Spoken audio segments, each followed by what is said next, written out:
অ না কেন? মুই মুড়ি খেলে এবারে তো পড়তে বসতে হবে। না কেন? না বললে হবে না, বলো অ।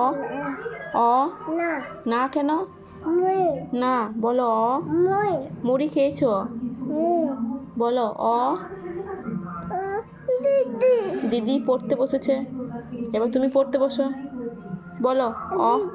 দিদি পড়তে বসেছে, তুমি বলো অ। অ এই পায়ে দিয়েছি, টিক্কা দিয়েছি আমি, বা এই পায়েও দিয়েছি, হাতে হাতেও দিয়েছি, হাতে হাতে দিয়েছি। চলো বলো বলো বলো। আমার পায়ে নেই, আমার পায়ে নেই, আমি বড় হয়ে গেছি, টিক্কা আমি নেবো না। বা বলো অ। হাতে টাকা হাতে কা হ্যাঁ টিক্কা। কোন হুম কোন কৃষ্ণ হচ্ছে তো। বল না